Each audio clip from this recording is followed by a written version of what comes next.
Hello, my friends at LinkedIn, Facebook, and Instagram. I have a question for you. Are you worried that the marketing that you do today will get caught up in the online noise? Perhaps you are having thoughts like, everyone is zoomed out. How could I possibly offer a webinar? Perhaps you are telling yourself, people are sick of meeting online, so I'm going to hold off on doing my outreach until this thing blows over. Or maybe you may have the experience and be telling yourself, I'm getting inundated with marketing messages. I don't want to contribute to the noise. And so, because of these thoughts and because of this situation, you find that you are feeling nervous about marketing. Potentially, you are not doing any marketing at all because you don't want to be part of the noise. If that's you, and if you're experiencing this, which is very normal, a very normal experience today, I want to reassure you, then this video is for you. My name is Eleanor Beaton. I help women entrepreneurs become noteworthy industry leaders. And together with my team, we are on a mission to double the number of women entrepreneurs who scale and succeed past seven figures and beyond. I've advised hundreds of brands on messaging and positioning, and I'm very privileged to be an advisor to the Manning School of Business at Acadia University and the host of the Fierce Feminine Leadership podcast. So here is the thing.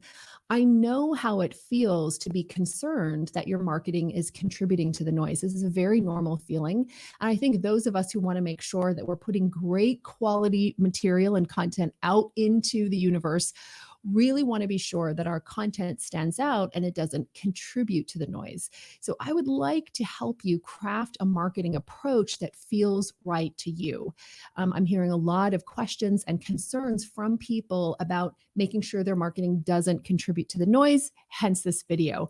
So by the way, before I go on, please go ahead and introduce yourself in the comments and let me know if you have any questions about how to make sure your marketing does stand out. I'll be sure to answer them a little bit later. So in this tutorial, I'm going to cover the big lie that you might be telling yourself that is actually keeping you silent, keeping you from showing up and really taking advantage of an opportunity to get in front of your audience and help them. I'm going to share how you can stand out from the online noise, very simple tactic to help you do that. And I'll also share what elite women entrepreneurs do that sometimes newer or struggling entrepreneurs don't. And you may find this very helpful in terms of helping you craft a plan to have really effective marketing to move forward. Here's the key point that I want you to remember. The cream always rises to the top. Always. So, quick story. Christopher Pratt was a major Canadian painter. And he grew up in St. John's, Newfoundland, which is this gorgeous island off the east coast of Canada, gorgeous, rocky, rugged province. So he grew up in Newfoundland and he attended Mount Allison University. And he studied to be in pre-med, actually. And his father in particular had high hopes for young Christopher that he was going to be a doctor and would have this respected profession. Well, Christopher was studying pre-med, but he was also taking some art classes because he was an aspiring painter. And one of the people he studied with at Mount Allison University was a gentleman named Lawrence Harris. Lawrence Harris is one of Canada's most famous painters in the group of seven. He was a legend. And Lawrence Harris saw just incredible potential in Christopher. And he said, look, you can't be a doctor. You have got to be a painter. And, Christopher, I'm paraphrasing, is like, but there's so many starving artists out there. Does the world really need one more painter? Does the world really need one more painting? Plus, my dad is going to kill me. So ultimately, Lawrence Harris wrote a letter to Christopher Pratt's dad and said, listen, I know, that there's a lot of starving artists out there. I know you want the best for your son, but if he learns, and as he learns to create truly excellent paintings, what I want you to know is that even in the art world, there's always plenty of room at the top. The cream always rises to the top. There is always plenty of room at the top when your message is clear. Just like Christopher Pratt had to learn how to put together, how to create a great painting. And when he was able to do that, there was plenty of room at the top for him.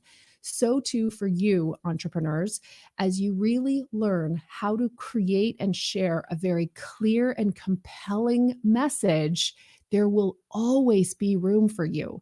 Your people, all of us are hearing 3,000 marketing messages each day, and yours can be one that your audience doesn't tune out if it's clear and well put together. When you have a clear message and you understand how to present that message skillfully, you will never blend in. PS, I have an on-demand class that teaches you some basics on how to do that. Go to adversitymarketing.com. Wanted to be sure you knew about that, adversitymarketing.com. Here's the thing, think about Apple. So between 1997, which is when Steve Jobs returned to Apple after being at Pixar, from 1997 to 2015, Apple experienced a 17,000% increase in their share price. Research compiled by MarketWatch showed that between 2008 and 2012, Apple experienced a compound annual growth rate of 48%, compared to 0.5% for one of its biggest competitors.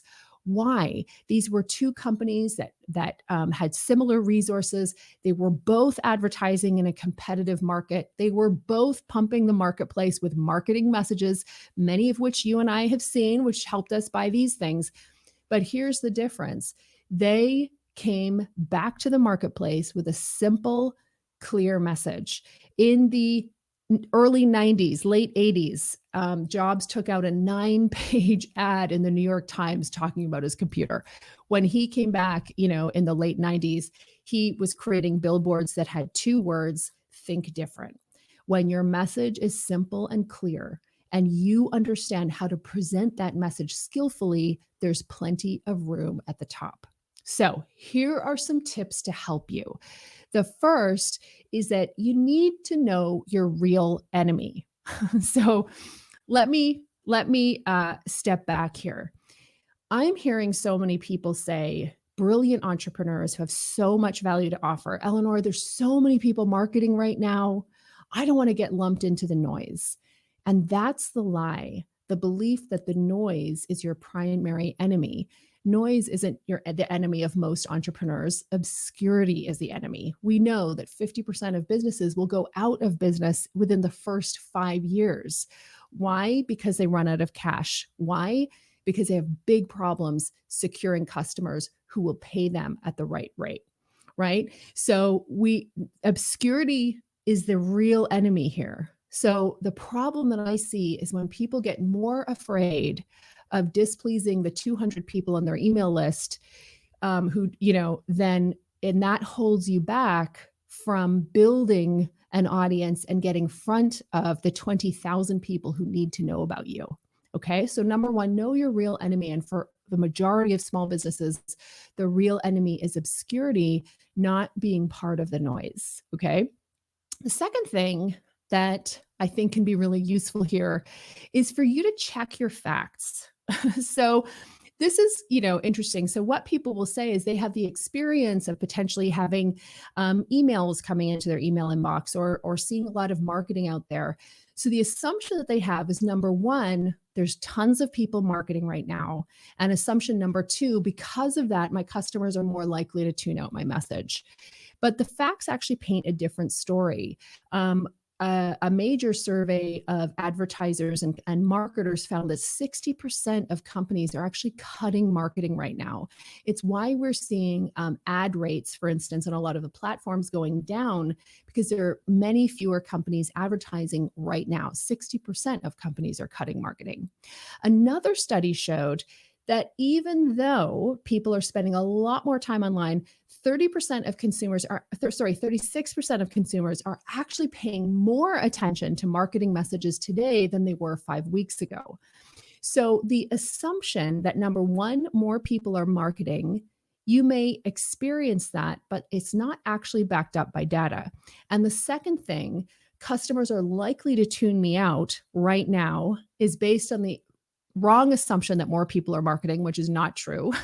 And the other thing that it's assuming is that people are not paying attention to marketing messages. We actually know that 36% of consumers are actually paying more attention to marketing messages today than they did before this crisis hit.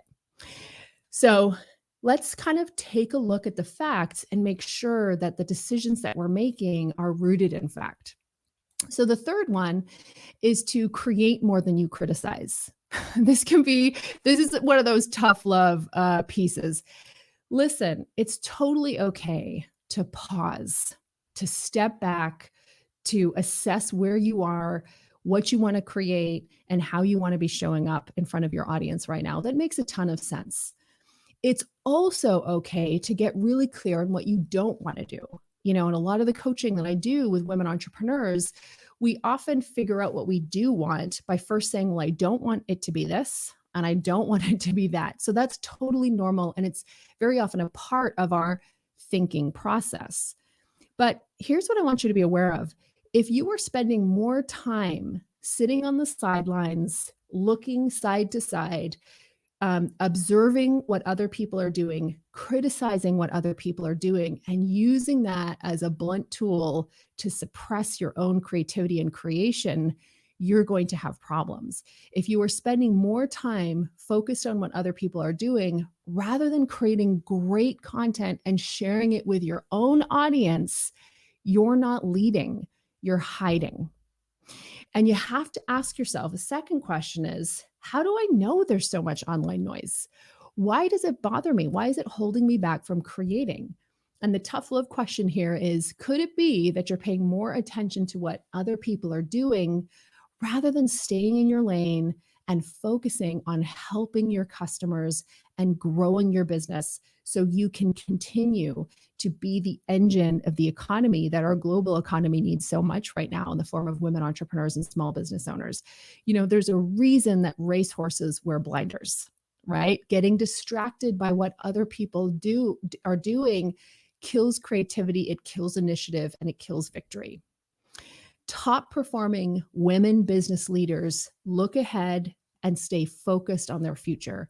I can remember working with a client, very, very successful business leader who has driven probably close to $1 billion in growth through the various companies that she has led. And she said, Eleanor, I don't look in the rearview mirror. I don't look in the side mirrors. I look straight ahead always.